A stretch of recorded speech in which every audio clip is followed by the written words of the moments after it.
The sound wasn't the part that's fucking me up. I mean, don't get me wrong, the sound was apocalyptic. A deep, gut-rumbling groan from the earth itself, like a giant waking up pissed off. Then the crack, sharp and loud, like 1,000 ancient trees snapping at once. My heart is still trying to climb out of my throat just thinking about it. But no, the sound isn't the thing that keeps replaying in my head. It was her idea to take the coast highway.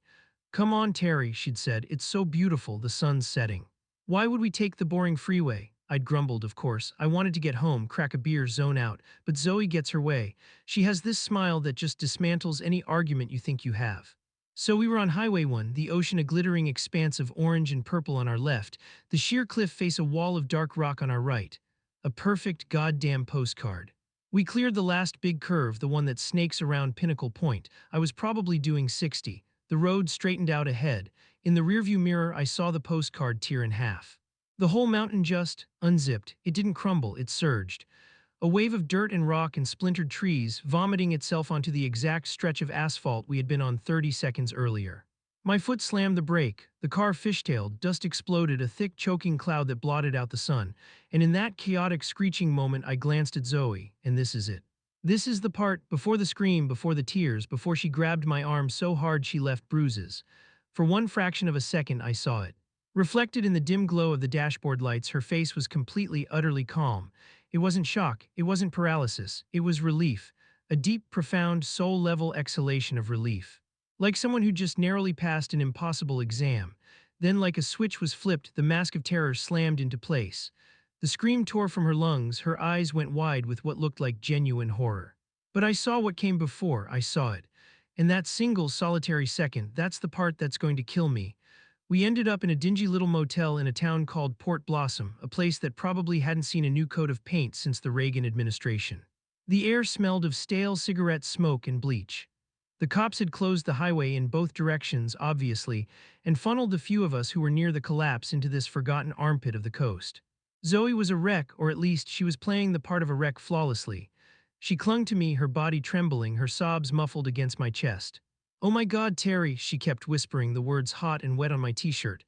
"Oh my God, we could have died, we could be under all that." I held her, stroking her hair, murmuring the things you're supposed to murmur. "I know, but we're not, we're safe, we're okay." But the words felt hollow, like lines from a bad movie. My own shock was being steadily eroded by this cold, creeping thing in my gut. The image of her face, that flash of pure, unadulterated relief, was burned onto the back of my eyelids.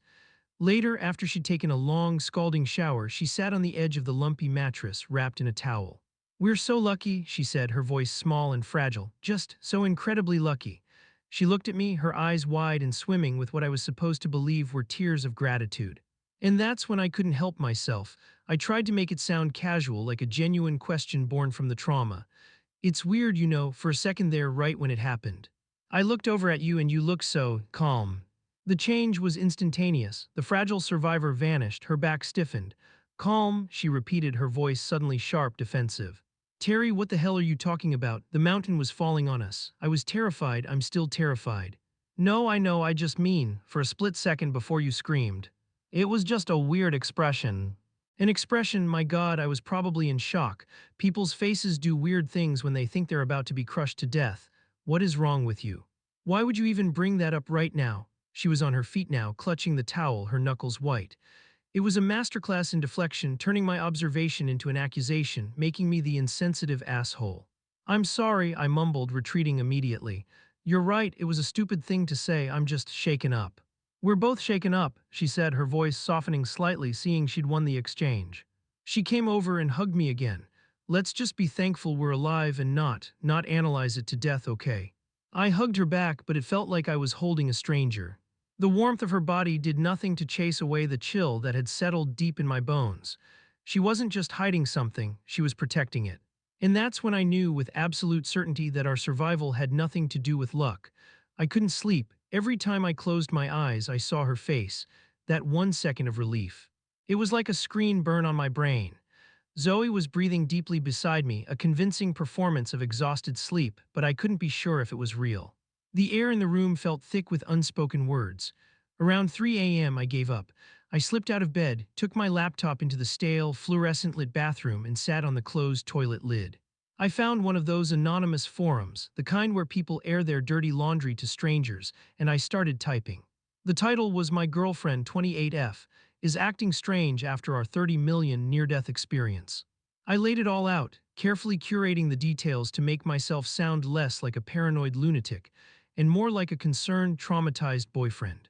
I described the landslide, the miraculous escape. I described her subsequent fear and her clinging to me. Then I wrote the crucial part. The thing is, and maybe I'm just messed up from the shock, but for a split second when it happened, I thought I saw her look. Relieved, I know it sounds crazy. I brought it up and she got really upset, said I was being insane. Am I the one who's broken here? Is this a normal trauma response I'm just not getting? I hit post and felt a wave of shame wash over me.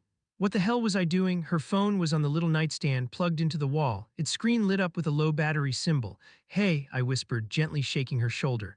Zoe. My phone's dead, can I use yours to check the road closures in the morning? She mumbled something incoherent, a sleepy assent, and rolled over. My hands were trembling as I unplugged it. I felt like the lowest form of scum. I told myself I'd just look at the news sites. But my thumb had a mind of its own. I opened her browser. My heart was pounding against my ribs. I tapped the search history, and there it was. My stomach dropped. It wasn't incriminating texts or calls to a secret lover. It was worse. It was colder. Her searches from the last week. Pacific Coast Highway Geological Stability Report. Viridian Coastal Development Pinnacle Point. Recent small seismic activity, Northern California. Landslide warning signs, soil saturation. She had been researching it. She had been researching the exact way we almost died. It wasn't a spontaneous choice to take the scenic route.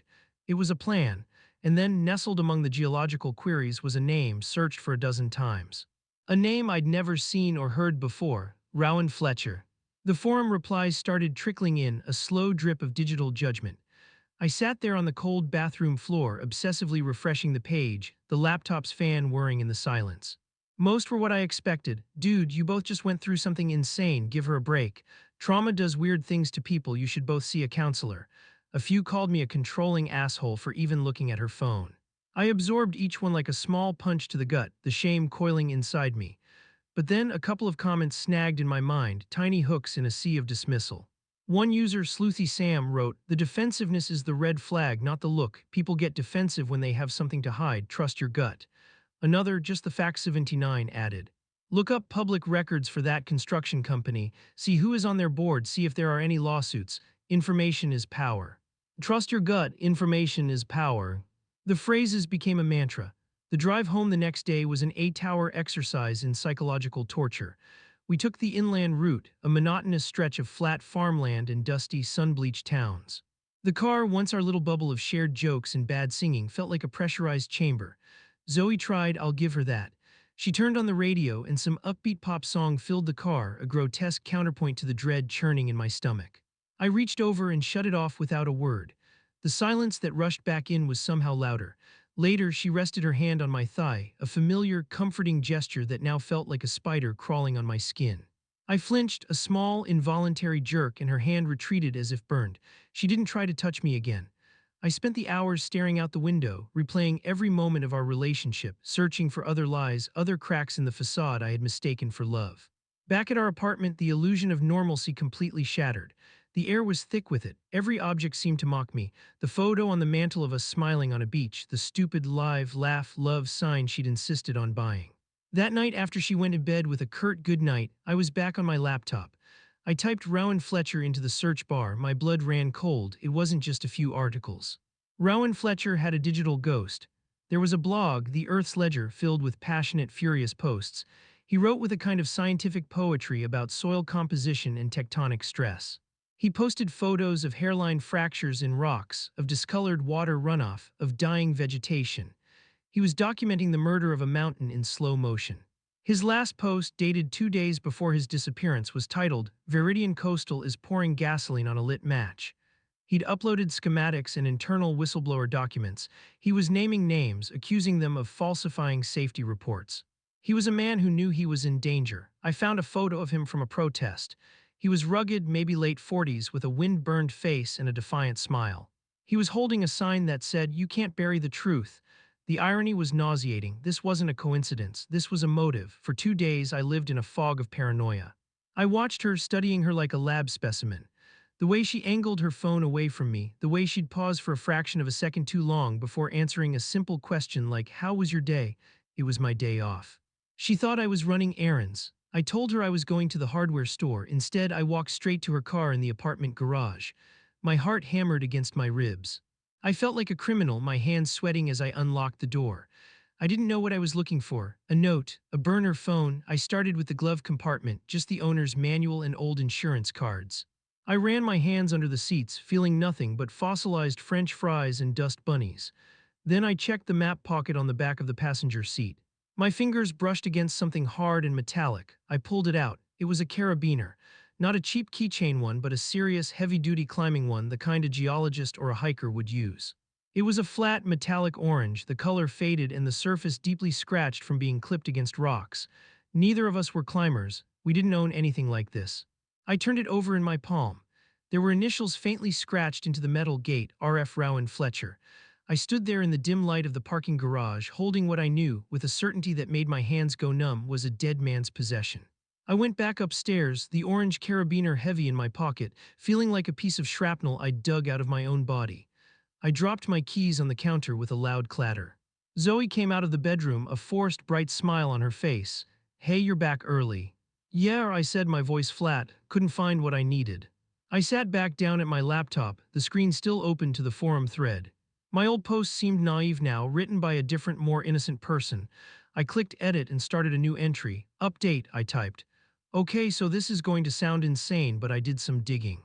The road we were on was right next to a controversial construction project by a company called Viridian Coastal. It turns out, a geologist and activist named Rowan Fletcher, who was protesting them and claiming the area was unstable, went missing there last week. He's presumed dead. I can't stop thinking that the landslide might not have been an accident. Am I losing my mind here? I deliberately left out the part about Zoe's search history and the carabiner. I needed to see what unbiased strangers would make of the new information. I needed to know if the connections I was making were logical or just the ramblings of a paranoid mind. I hit post and walked into the kitchen to get a glass of water. My hands were shaking so badly I could barely hold the glass steady. Zoe was there, humming to herself as she chopped vegetables. The domesticity of the scene was surreal. It was like watching a movie where you, the audience, know the killer is in the house, but the character on screen is blissfully unaware. The replies to my update came faster this time, and the tone had shifted dramatically. The "you're a paranoid boyfriend" comments dwindled. Now it was a chorus of amateur detectives. "Holy shit, dude, missing activist, shady corporation, this is straight out of a thriller. You need to be careful if this Fletcher guy was silenced and your GF is involved. Don't confront her. Don't let her know you suspect anything, act normal." But it was one comment from the same user as before, just the fact 79, that made the air leave my lungs. "I told you to look up the board of directors. Did you do it? Public records are your friend. Don't just look at the company, look at the people who run it. Find their names. Find their pictures." Find their pictures, my blood turned to ice. Why hadn't I thought of that? I'd been so focused on the company, on the victim, I'd never looked at the villains. With a sense of impending doom, I opened a new tab. I searched for Viridian Coastal Board of Directors. A corporate page popped up, slick and professional, with a row of smiling, airbrushed headshots. I scanned the names, a CEO, a CFO, a bunch of VPs with bland, corporate titles. And then I saw him, Director of Operations. The name meant nothing to me. But the face hit me like a physical blow. It was a man I'd only seen in photographs, pictures Zoe kept in a shoebox at the back of her closet from a life she claimed was long over. The smug, handsome face, the cold, dark eyes, it was Daniel, her ex-husband. The one she'd described as charming but controlling. The one whose company, she'd once casually mentioned years ago, was in some kind of construction or civil engineering. I never really paid attention. Suddenly, everything clicked into place with a horrifying, sickening snap. The search history, her insistence on taking that road, her relief, the missing geologist, and the carabiner in my pocket. It wasn't just a piece of climbing gear, it was a souvenir. A trophy, a piece of Rowan Fletcher's life that had been passed from his killer to my girlfriend. And I finally understood. The landslide wasn't an accident they were trying to escape. It was a murder weapon they were trying to aim. I didn't sleep. I sat in the dark of the living room, the glow of the laptop screen illuminating the pieces of my shattered reality.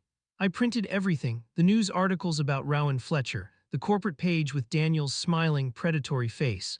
I even took a picture of the orange carabiner and printed it in stark, damning color. I laid them out on the coffee table like a prosecutor preparing for trial. The confrontation wasn't a choice. It was an inevitability, a final, ugly act in a play I hadn't known I was starring in. She found me like that in the morning, sitting on the couch amidst my paper evidence, a mug of cold coffee in my hand.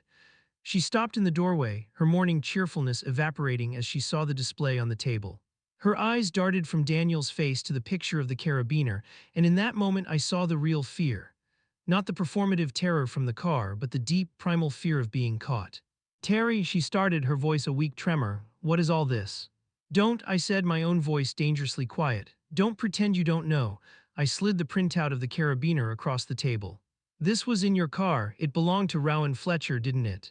She flinched as if I'd struck her. She wouldn't look at me. She just stared at the picture. He gave it to you, didn't he?